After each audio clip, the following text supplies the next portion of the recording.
que se enfrenta en la protesta al régimen de Ben Ali, que era un dictador como todos los del norte de África, se convierte en nuevamente un mensaje político.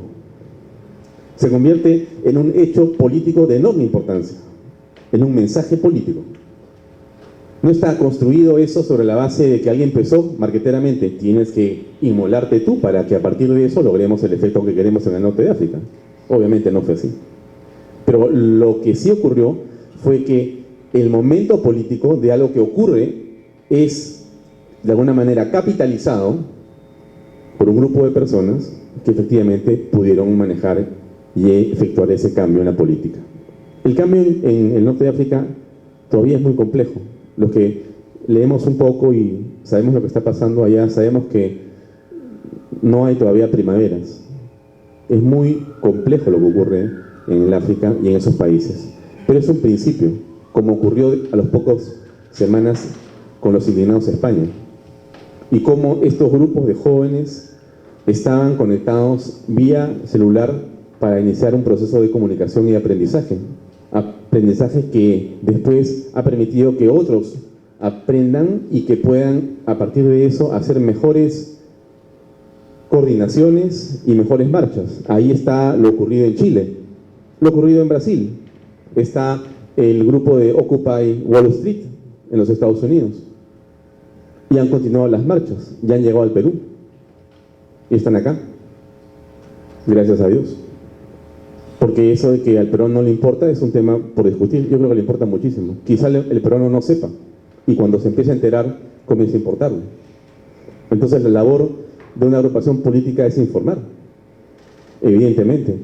Y ahí mi pequeña experiencia en la campaña de Pedro Pablo con comunicación política tiene simplemente como reflexión, porque concluir me parece soberbio, pero sí reflexionar sobre cosas que hemos visto y que nos ha permitido a partir de eso mirar, observar y quizá, no sé si sacar conclusiones, pero por lo menos tener claro que algo ocurre con los jóvenes en el Perú, que es muy importante y no hay que desdeñarlo. Entre los 13 y los 17 años fue el grupo más intenso con el que trabajamos durante casi un año antes de la campaña, en las redes sociales.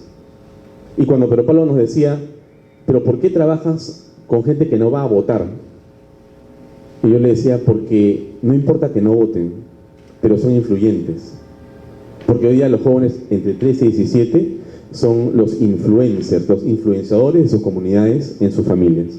Un chico que tiene 12, 13 o 14 años, y ustedes seguramente tienen hermanos o primos o hijos, saben perfectamente que esos chicos influencian a sus hermanos, padres, maestros, etcétera, porque tienen información. De hecho, tienen mucho más información que la que teníamos nosotros cuando teníamos de repente 12 años. El mundo nuestro era de bibliotecas. Mi padre tenía una biblioteca muy grande y ese era su Google. Ese era su Google. Mi padre me decía, espérate, y se paraba y me sacaba la enciclopedia británica. Me la abría y me decía, mira lo que dice esto. Y yo me quedaba maravillado. Esa era la manera como se consultaba y se tenía información y conocimiento antes. Pero hoy día, ese privilegio ya no es de los que tienen bibliotecas, es de los que tienen acceso. Y el acceso en muchos países ya está catapultado o definido como un derecho, como puede ser el oxígeno, la educación o el agua. Y en el Perú debería hacerlo también. ¿Cómo convertir la conexión a Internet, la conectividad, en un derecho que el gobierno tiene que darnos?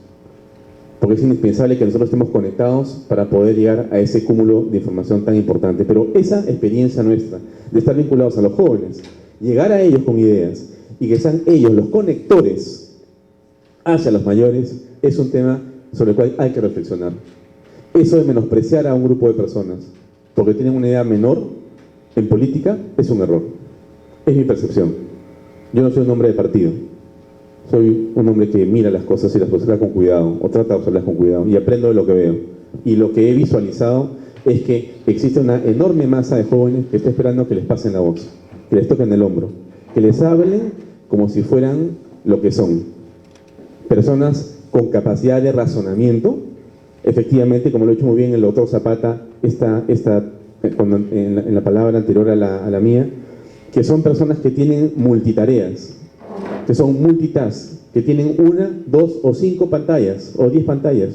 Yo trabajo con 5 pantallas abiertas, o 7 u 8. Bueno, estoy mal acostumbrado. Pero un joven es así porque es así, pero no es porque sea necesariamente algo malo, sino porque es su manera de trabajar y se ha acostumbrado. Pero es interesante entender ese proceso en el que los jóvenes están inmersos en la política y cómo están esperando que alguien les pase la voz. Si algo tuvimos de, no diría éxito, de sorpresa en la campaña, que tuve la suerte de colaborar, fue que estos jóvenes sabían mucho de las ideas que habíamos estado tratando de colocar, de insertar, de impregnar. Durante un año antes de la elección nos pasamos colocando ideas en su pensamiento. ¿Por qué era importante esto? ¿Por qué era importante lo otro? Tratando de enseñarles con ánimo pedagógico y sencillo, en muy pocas palabras, tratando de explicarles cómo eran las cosas, cómo era esta economía, cómo era este modelo de desarrollo, qué era lo importante y qué era aquello que estamos dirigiendo en el país. Entonces, para ir entrando a la parte final, en efecto, yo creo que ahí los partidos políticos tienen un espacio que quizá todavía, tengo la impresión, no han visto con suficiente atención. Creo que los partidos políticos en el Perú todavía están mirando hacia adentro y no hacia afuera. Creo que los partidos políticos no han terminado todavía de entender que la velocidad es lo que lo va a hacer sobrevivir y modernizarse. La velocidad. Las ideas están seguramente en este partido, y no lo dudo. Es un partido que ha contribuido de una enorme manera a la democracia en el país. Hablábamos de 1200 héroes, apristas y mártires. ¿Cuánto dolor y cuánta familia hay ahí? Pero el tema es, ¿cuál es la velocidad con la que podemos transmitir las cosas? Podemos saberlas o podemos no saberlas. Entonces, la velocidad termina siendo un elemento fundamental. Por supuesto, no quiero decir de ninguna manera que la calidad del mensaje no es lo importante, sería un error, obviamente. No está en discusión que aquí podemos encontrar una enorme cantidad de mensajes, de hecho, pero la velocidad es en lo que tenemos que trabajar. Entro en la parte final para comentarles el tema de China, que se comentó también aquí por el doctor Zapata. Efectivamente, China es una comunidad internacional muy importante en las redes sociales y en Internet. Es la comunidad más grande de usuarios de Internet que hay en el mundo. Pero también es importante que ustedes, como políticos, porque ustedes no son una comunidad de internautas ni de fanáticos de las redes sociales, no creo que son básicamente políticos. Y como políticos, creo que ustedes entienden perfectamente que China es una de las comunidades más corruptas que hay en la Internet. Y si no lo saben, deben saberlo. Porque efectivamente es un país donde la libertad no existe. Lo que existe es la represión. Lo que existe es el castigo. Lo que existe es el crimen para cualquiera que opine diferente a quienes están en la cúpula.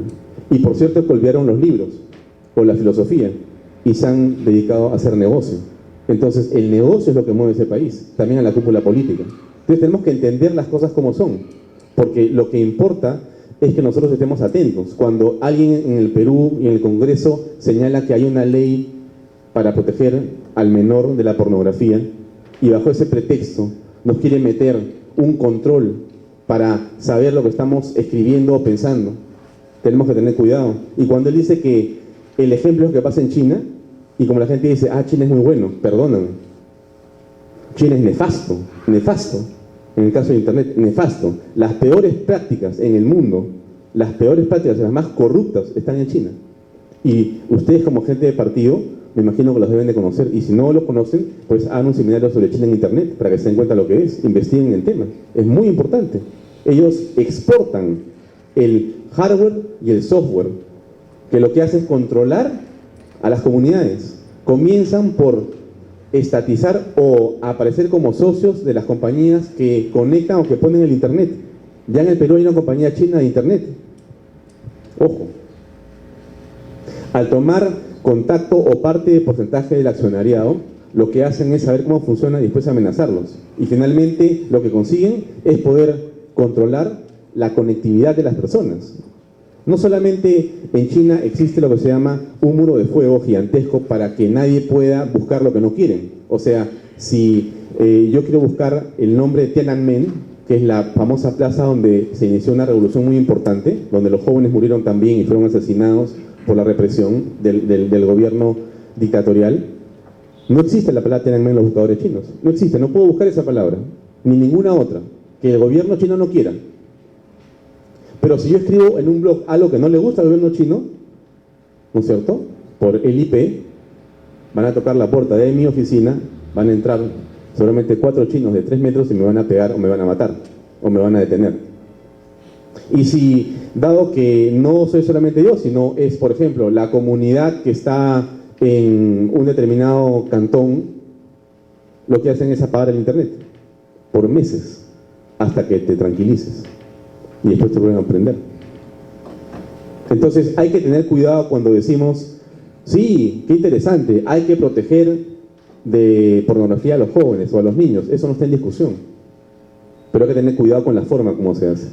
Entonces tenemos que tener atención, tenemos que estar atentos a lo que ocurre, porque es la manera de poder estar presentes de una manera distinta en el mundo moderno. Finalmente, para comentarles que efectivamente yo creo que en la política en el Perú las redes sociales todavía no han escrito el capítulo más interesante. Creo que está por escribirse. Y creo que esa, digamos, gran jornada de política en el país lo están empezando a aprender, a escribir los jóvenes y los que piensan como jóvenes. Cuando me refiero a los que piensan como jóvenes, me refiero a que el joven por naturaleza es alguien que no teme al cambio. Los jóvenes pueden cambiar y efectivamente lo hacen con mucha rapidez, pero el que piensa como joven también tiene esa forma de pensar.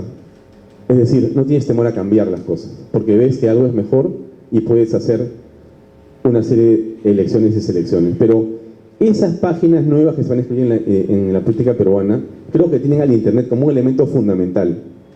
Y eso va a depender, sin duda, de que entendamos la importancia que tiene el trabajo en las redes sociales, que no es, por cierto, tuitear o retuitear.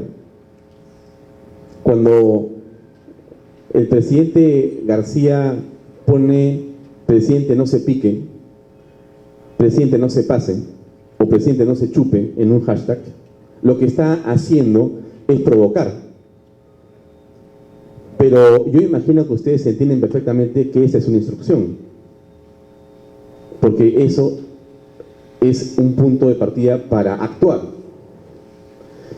Y entonces lo que tienen que hacerse en política es entender los mensajes que están implícitos en las cosas que se hacen, porque la política también es una confrontación de ideas, o básicamente una confrontación de ideas por el poder, ¿no? Entonces, esa frescura que el presidente García está agregando a la política peruana vía el Twitter es algo que es muy interesante, pero que tiene que extenderse mucho más todavía.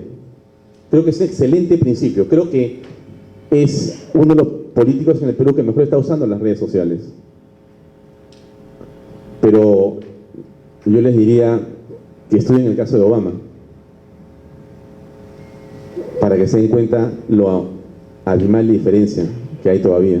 No hablemos de que es Estados Unidos, ese no es una disculpa. La tecnología no depende de los países, depende de las visiones. El uso de la tecnología en comunicaciones depende de cuál es tu visión. No tiene que ver nada con plata y no tiene nada que ver con dónde te encuentres. La visión que tú tengas de la política es la que te hace usar las herramientas de esta o de otra manera, y para eso tienes que conocerlas.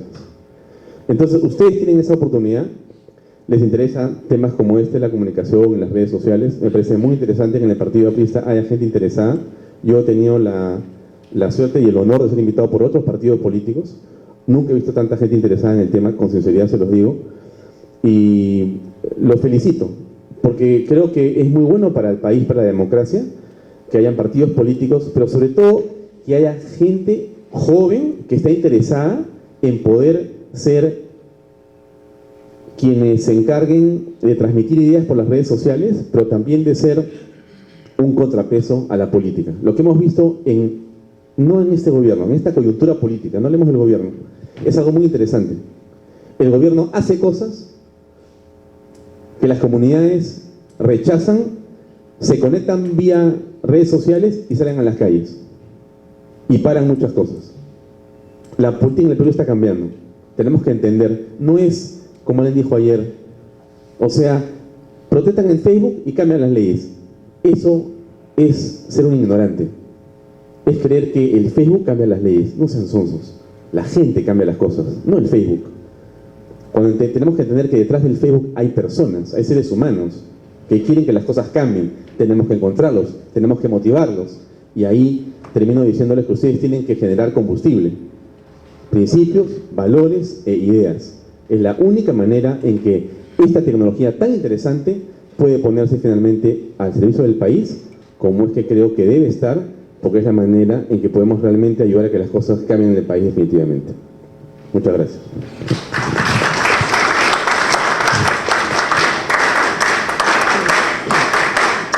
Agradecemos la ponencia del doctor Baella, creo que ha sido bastante profunda en cómo utilizar las redes sociales, el internet, para compartir los mensajes políticos y el accionar de los políticos y de los partidos. Invitamos a los compañeros para que puedan realizar sus preguntas tanto el doctor Baella como el doctor Zapata, o sus reflexiones de manera bastante sucinta, concreta y puntual. ¿Por dónde empezamos?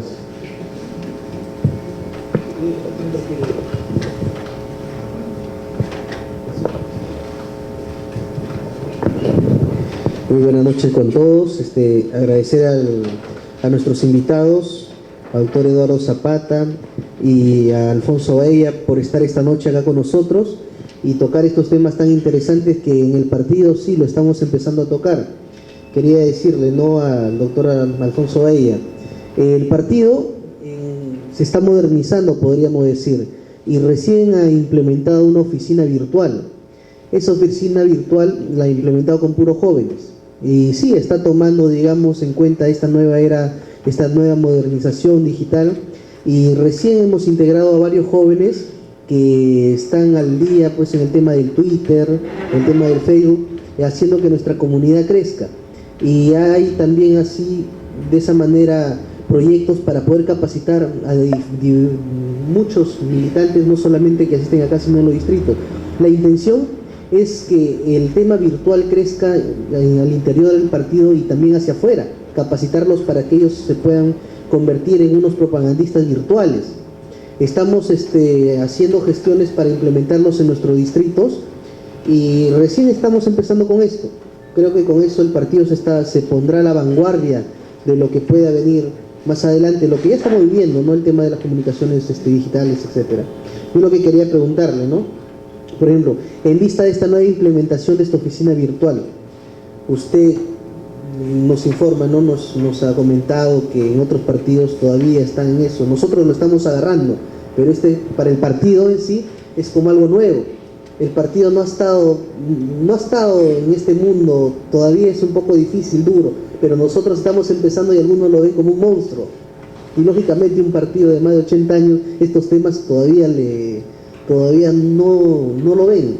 Entonces, ¿cuál cree usted que sea la forma, cómo llegar al militante para que a su vez pueda salir hacia un mundo digital? Porque tenemos militantes de 50, 60, 70, 80, 90 años, que claro que para ellos es bien difícil agarrar a veces una computadora, le tienen miedo al mouse. Entonces, ¿no?, usted en la experiencia que tiene a lo largo de este tiempo, ¿cuál cree que sea la mejor forma como para poder llegar hacia ellos, ¿no?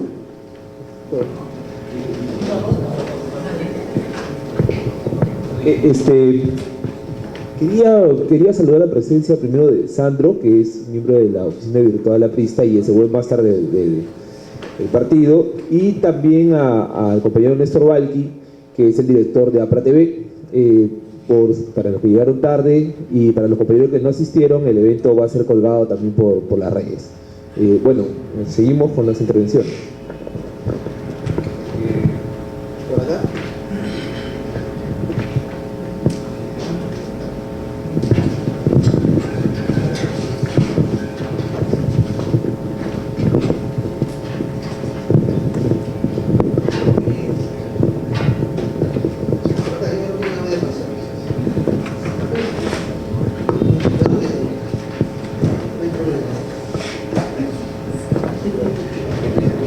Buenas noches, compañeros, ante todo, y agradeciendo al señor Baella por la excelente ponencia y supongo que nos está vislumbrando un poquito más.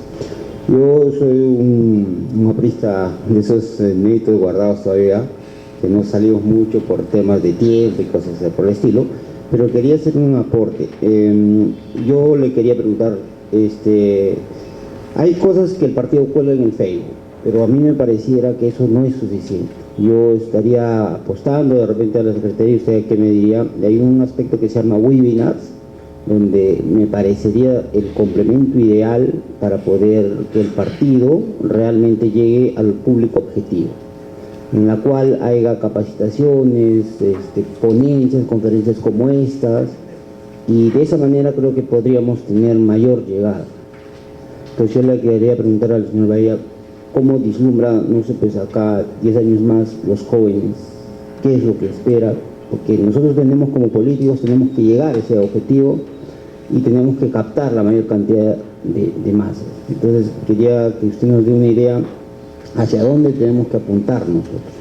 Y no solo es Lima, es provincias, es todo un conjunto de temas que tenemos que abarcar, y quería que ahí no se nos escape, porque hay mucho talento ahí afuera, mucho talento que no está acá, pero puede estar tras de la pantalla, tras de la computadora puede estar, y hay que capturar esos talentos. No sé qué.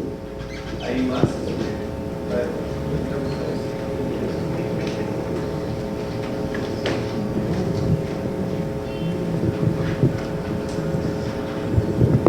Buenas noches, compañeros.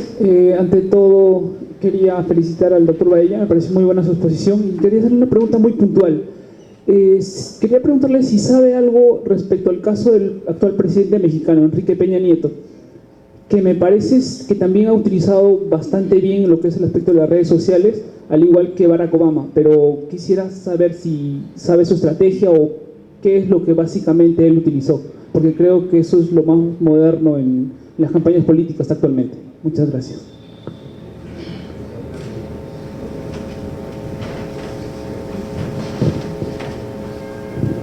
Buenas noches, compañeros, buenas noches a los expositores, al doctor Baella y a Eduardo Zapata. Lamento, arriba un poco tarde. Quisiera comentar algunas cuestiones. Digamos, en la actualidad se ha trasvasado esto del estudio de las redes sociales a las redes sociales. Digamos, el análisis ha llegado a tal punto que hay una dinámica muy diferente, una dinámica bastante que cabalga sobre cualquier actividad que hagamos. En el caso de la política, en el Perú recién está apareciendo, recién está creciendo, recién está despertando. Yo creo que en un par de años, o digamos este año, incluso puede tomar más fuerza y más forma. Saludo la iniciativa que hemos creado entre jóvenes, que son las asociaciones virtuales apristas, porque aquí está apareciendo un fenómeno que eso ya sucedió en algunos países, como Estados Unidos o como México.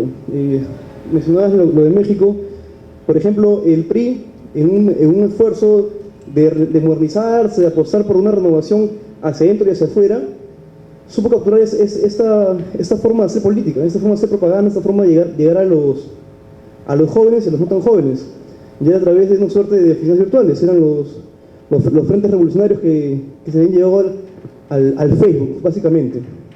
Y aquí estamos en algo parecido, recién despertando. También hay una experiencia de la cual me siento bastante, digamos, alegre, que es en el Facebook de haber creado Soy Aprista. Digamos, si bien tiene 3.600 likes, la actividad estriba en alrededor de 100.000 o más 150.000 por semana. Entonces, ese efecto viral está diciendo algo, ¿no? Aquí hay un mensaje, aquí hay políticos, aquí está pasando algo. Y encima se presta para discusiones de nuestros queridos enemigos. Entonces, los que han podido ver eso están frente a un fenómeno que el APRA debe saber aprovechar, tomar, conducir, y no solo el APRA, sino los demás actores políticos de la sociedad.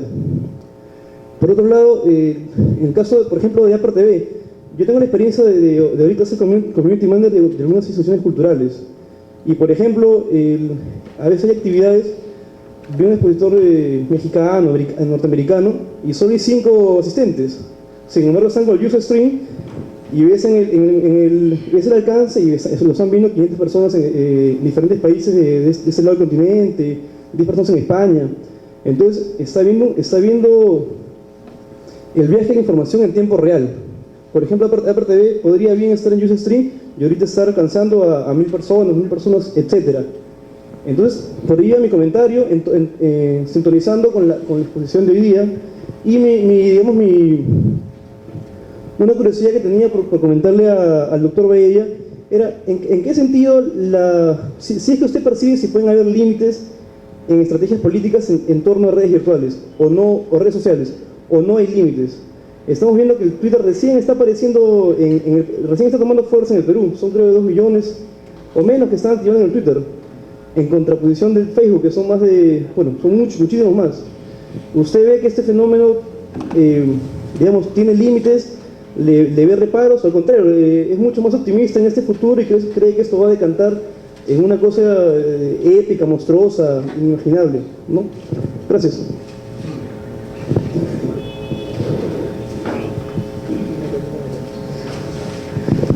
Muchas gracias y mil disculpas por intervenir de esa manera. Mi nombre es Luis Saldívar, también soy uno de los administradores, soy aprista, miembro del colectivo Ojo Izquierdo y amigo de todos los organizadores de este evento. Y mi comentario era más bien por una experiencia que tuve hace un par de años. Yo vivía en Estados Unidos cuando Obama lanzó su campaña para las primarias demócratas y fui activista también de la campaña. También estaba bastante joven y mi pregunta va en el sentido de que sí es cierto que hubo una gran campaña, hubo mucha imaginación y sobre todo mucho activismo, pero gran parte de ese activismo era gracias al dinero que tenía la campaña, ¿no? Yo llegué de voluntario, ¿no?, a preguntar cómo era y me metieron en un búnker de como 300 computadoras, ¿no? Y a todos nos dieron almuerzo para estar chambeando ahí, ¿no? 2, 3 horas cada día. Iba una vez a la semana, 2 veces a la semana. Claro que éramos muchos activistas, ¿no? Pero nos metían, nos daban todas las facilidades, ¿no? Lo cual no es que espontáneamente la gente comenzó a mandar correos y hacer listas y hacer spam, ¿no? Es más, nos daban unas listas larguísimas de correos electrónicos a los cuales enviar. Y yo fui parte de hacer esa chamba, ¿no?, de estar enviando todos los días un correo, ¿no? Y la verdad que fue una experiencia bien interesante, pero me di cuenta de la capacidad de organización, infraestructura que había, ¿no? Que es algo que no se da aquí, ¿no? Yo quería preguntarle eso, ¿no? Porque cuáles son los límites que tienen las redes sociales cuando no hay ese tipo de organización e infraestructura. Y por otro lado, hace unos 2 años o 3 años apareció el Google Plus. Google Plus es un intento de Google de hacer una red social competidora de Facebook, y fracasó totalmente. Cuando recién apareció, con nosotros que recién estábamos empezando a trabajar redes sociales apristas, lo primero que hicimos fue meternos, ¿no? Entonces al toque creamos una cuenta en Google Plus que se llama Ojo Izquierdo, ¿no? Y está abandonada, ¿no? Jaise, que es el único ahí que me pone un plus de vez en cuando, ¿no? Entonces, ¿por qué Google Plus no funcionó? Y si usted conoce alguna nueva red social que vaya a aparecer. Gracias.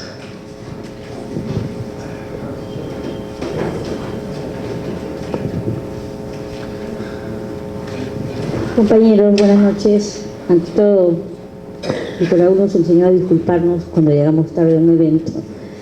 Y felicitarlo, doctor Baella, y sentirme muy honrada de estar aquí entre tantos jóvenes, tanto espirituales como conocidos, como Néstor Walkie, el doctor Peralta. Y mi preocupación como madre es la siguiente, ¿no? Se filtran muchas cosas a nivel de internet. Se filtran pornografía, se filtran... Yo estoy interconectada con APRA Grupos, Vanguardia Aprista, y les soy muy sincera, ¿no? A veces paso de largo cuando 2 compañeros se confrontan y veo siempre la parte positiva. Expresarle que el mejor comunicador social que yo conocí en mi vida fue precisamente Víctor Aula de la Torre, ¿no? Y mi preocupación como madre también es cuál sería, desde su punto de vista, la experiencia, la proyección para nuestros hijos, que siguen los ejemplos de algunos políticos visionarios, como nuestro compañero Alan García Pérez, hacia el 2020, porque hay que proyectarnos. Yo ya soy abuela y lo felicito por su conferencia. Muchas gracias por concederme el uso de la palabra. Okay. Buenas noches. Sí, soy Luis Alberto Ruiz. miembro de la Secretaría de Capacitación aquí en el partido, de profesión comunicador social. Yo quisiera más bien hacer un comentario sucinto de lo que acabamos de escuchar.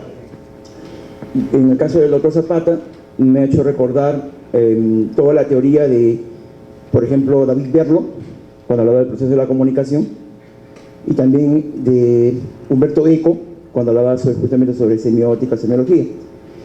Y eso definitivamente hoy en día sigue vigente, y porque cuando estudiábamos a David Berlo en los años 80, él ya nos decía que lo que venía era esto que hoy estamos viviendo. Y nosotros, comunicadores sociales en los años 80, nos estábamos preparando para lo que ya estaba en camino. Y hoy lo tenemos. Un resumen breve, diría como una reflexión, y que lo escuché justamente en una conferencia. Cuando nosotros en los años 75, 80 veíamos El viaje a las estrellas, no sé si algunos de ustedes recuerdan esa serie, veían que el capitán tenía un tablet. Y él ya estaba ya con este personaje que tenía las orejas largas, ¿no? Spock. Spock ya tenía prácticamente el código, ¿no?, de cómo viajaba o qué es lo que sucedía o la temperatura. Entonces ese era el tablet. Y eso lo veíamos nosotros de niños, de jóvenes. Y hoy es real. O sea, estamos en un mundo real. Lo que ha pasado es que, como ya todos acá, me felicito de estar alrededor de ustedes, porque realmente esto demuestra, ¿no?, que tenemos orgullo del partido aprista. Porque sí, pues estamos interesados en esta revolución tecnológica, que ya no es ficción, no es un sueño, no es una teoría, es ya real, lo estamos viviendo. Y bueno, definitivamente, ¿no? Si tengo que definir hoy en qué lado de las 12 posiciones he tenido que prácticamente escuchar con detenimiento, es que definitivamente el Facebook, el Twitter, ya es parte de nuestras vidas. Y lo que tenemos que hacer como militantes, como políticos, dentro de nuestra, como lo dijo bien claro el doctor Bahía también, no importa que sea una comunidad, no importa que sea un grupo, es uno también que lo puede realizar, y es la realidad que ha sucedido. Pero yo quisiera específicamente centrarme en el tema de los países árabes, si me lo permite el señor Alfonso Bahía. A pesar de todo esto del movimiento del Twitter, que surgió como lo que se decía la primavera árabe, la cual usted dice que todavía no ha llegado, sin embargo hay países en el mundo árabe que todavía no tienen acceso a internet o está restringido. Yo tengo amigos en Teherán que están pero como locos y no saben cómo hacer no hay forma. Lo tienen tan controlado, por lo menos en Irán, ¿no? No sé los otros temas, quizás Siria, quizás otros países, que es lo real que está pasando en este momento. ¿Por qué? Porque definitivamente yo lo puedo entender que ya el Facebook, el Internet, o en todo caso todas las redes sociales, ya es un problema para el poder, que se constituye como un ente dominante, ¿no? Y con esto quiero concluir. Por ejemplo, en los años 80, escribir como periodista en el Diario del Comercio, pues definitivamente era pues ponerse al lado, ¿no?, de una empresa periodística que tenía ya un ente, digamos, una posición política concreta. Hoy en día las redes sociales o el internet nos permite que cada uno de nosotros pueda ser reportero, pueda ser periodista, porque es eso, emitir ideas, emitir contenidos. Y en eso quisiera hacer, ¿no?, una coordinación entre las 12 posiciones. Si bien es cierto, para el doctor Zapata, todavía, ¿no?, el tema de los libros, que todavía sí, pues, hay contenido, hay ideas, hay, como decía, ¿no?, correlación, pero por el otro lado, el doctor Bahía habla de que, pues, ya estamos, ¿no?, él habla de velocidad, ¿correcto? Entonces, yo quisiera juntar las dos, o sea, hacer una unidad entre las dos, que si tuviéramos realmente, no usuarios, sino personas dentro del internet que tuvieran contenidos, ideas que realmente ayudaran a cambiar la vida, la sociedad, la comunidad, entonces sí, pues estaríamos yendo por el camino correcto. Eso es en resumen.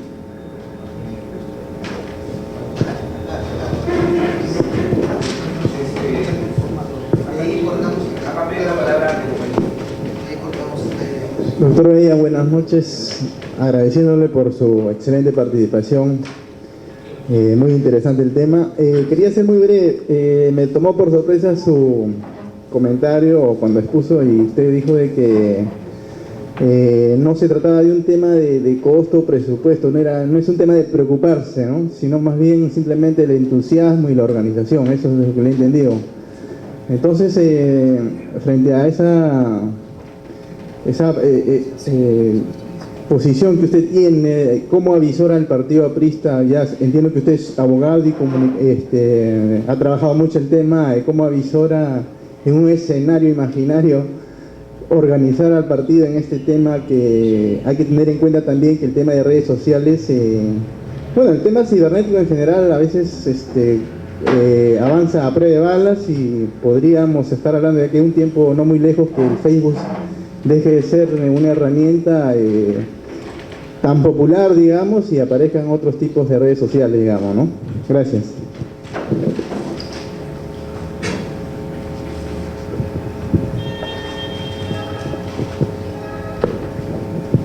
Buenas noches, mi nombre es José Pérez Vargas, soy miembro del Comité Ejecutivo Distrital de La Molina, soy secretario de Prensa y Propaganda, soy administrador de empresas especializado en marketing, soy docente en marketing más de 38 años, ¿no? Y estoy terminando de escribir un libro de marketing, y con lo escuchado ahora voy a tener que cambiar el capítulo de política de impulsión.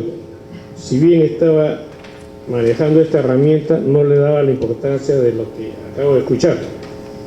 Yo creo que esto nos va a llevar a un cambio total en el manejo de la política. Esto va a ayudar, en primer lugar, a cambiar el comportamiento del mercado electoral.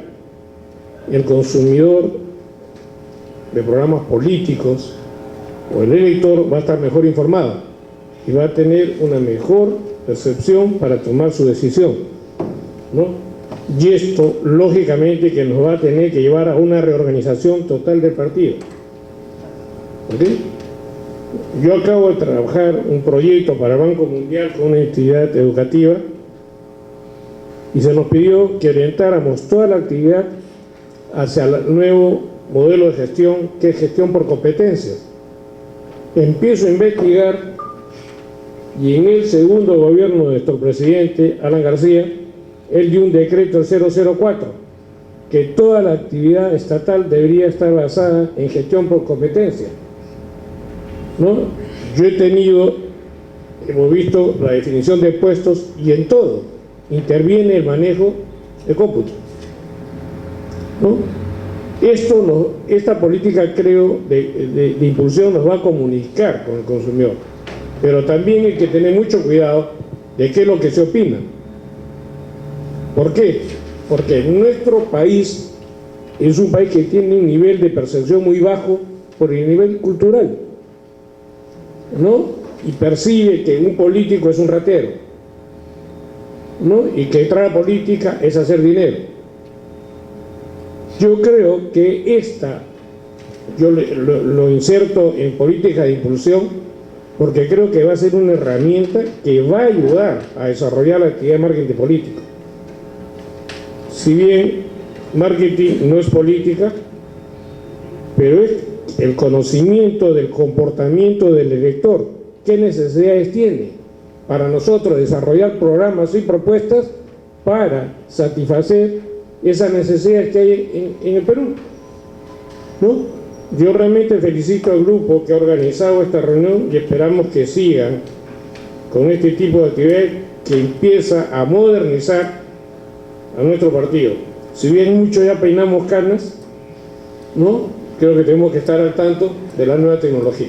Y yo realmente felicito a la gente joven, ¿no? Yo he tenido que estar viniendo este mes varios días acá al partido, y me ha impresionado ver la apertura de los secretarios nacionales hacia la gente joven, escolares, que hace tiempo no se veía en el partido.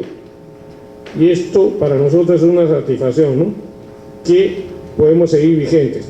Además, tenemos la mejor grandeza histórica en política del país y la mayor experiencia política, ¿no? Somos un partido que fue modelo, y creo que ahora lo será más fuerte. Muchas gracias.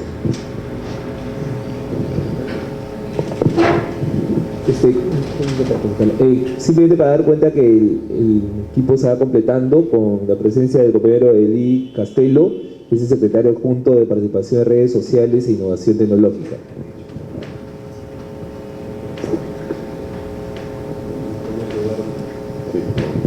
Bueno, solamente para hacer un breve comentario, porque creo que la mayor cantidad de preguntas están más dirigidas a... No tiene que explotar acá. No, yo lo que quería, en primer lugar, comparto, pero sus nombres... quiero sintetizar mis apreciaciones en lo que ha señalado el señor José Pérez, porque creo que efectivamente el partido va a tener que cambiar, ¿no? Eso no solamente es usar. Hay mucha gente que piensa todavía las computadoras o todo el mundo de la electronalidad como si fuera una máquina de escribir más rápida. Y eso no es así, ¿no? Todo el mundo que está metido en eso sabe perfectamente que no es así. Los cambios son mucho más profundos que eso. Yo he insistido por eso en modos cognitivos, porque tiene que ver con educación, tiene que ver con marketing, tiene que ver con millones de cosas, ¿no? La cabeza de una persona escribal es otra. Alguien mencionaba hace un ratito cómo hacemos para llegar a... ¿no? Y sí, pues hay que llegar a un montón de gente, ¿no? Pero hay que llegar por diferentes caminos. Se ha mencionado hace un ratito, por ejemplo, la importancia de los jóvenes, ¿no? Tú lo mencionaste, y creo que eso es una cosa importantísima por el efecto de la importancia que tiene la criatura, ¿no?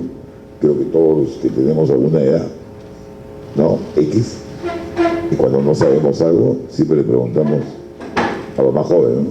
Y los que están jóvenes acá, les preguntan a si tienen hermanos más chiquitos, lo que no pueden solucionar ustedes, lo solucionan los más chiquitos, ¿no? Eso es más o menos el esquema. Bueno, yo simplemente creo que no solamente la comunicación lo que va a cambiar, ¿no? Es el mismo partido que tiene que cambiar, ¿no? En su conjunto, o sea, estas comunidades virtuales a las cuales se ha hecho referencia. Y yo igualito me gratifica escuchar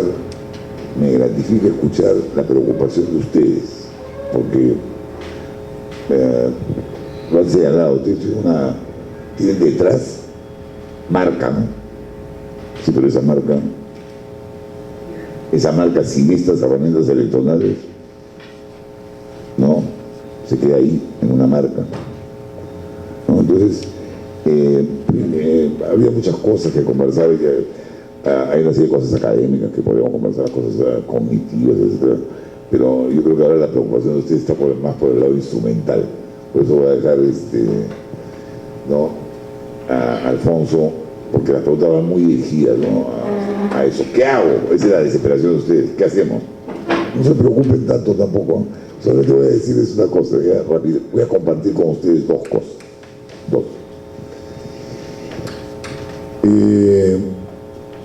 Por razones laborales, ¿no es cierto? Periódicos, por ejemplo. Periódicos. Y voy a mencionar el ejemplo porque tiene que ver con las redes, ¿no?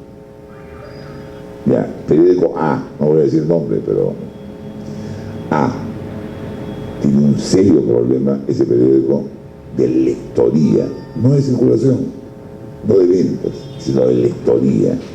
Nadie lo lee. Ya, entonces menciono porque es un problema que se extiende a muchos diarios, ¿no? Ya. Un montón de líderes de opinión consagrados de la televisión y de la radio, nadie los ve, nadie los escucha y se autotitulan líderes de opinión. Poco lo menciono porque el liderazgo de opinión va caminando con las redes, ¿no? ¿No? Y eso es lo más importante que, ¿no? Entonces,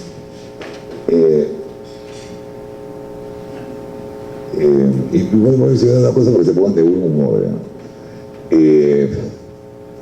por esa cosa del orden partidario, ¿no? La semana pasada, yo enseño en una universidad determinada, no voy a mencionar el nombre, pues sí, pues ya voy a mencionar, no, solamente ya dicto en 2 sitios, ¿no? O sea, pues ya estoy viejo, ¿no?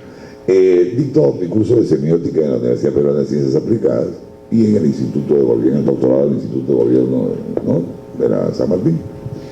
Bueno, hice mi encuesta con alumnos. Yo tengo 120 alumnos distribuidos en secciones, ¿no?, en esta Universidad Peruana de Ciencias Aplicadas, que tiene, ustedes conocen el perfil de este tipo de alumno. Entonces nos pusimos a analizar los signos que exportaba el gobierno actual, el señor presidente actual, y que le caían mal a la gente, o sea, que explicaban las razones de su caída. Interesante, porque se pongan de buen humor, ¿no? Fue un análisis frío, le dije, despójense de su corazoncito. Ya. Y mencionaron todos una serie de...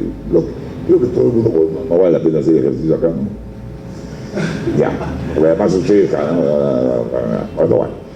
Pero interesante lo siguiente, y le decía yo, ya, y esos signos negativos, ¿qué candidato creen ustedes que constituye el antídoto de esos signos? O sea, ¿qué candidato recoge, ¿no?, o significa lo contrario de eso que ustedes están detestando? Debo decir a 120 personas, solo 2 personas no dijeron un nombre.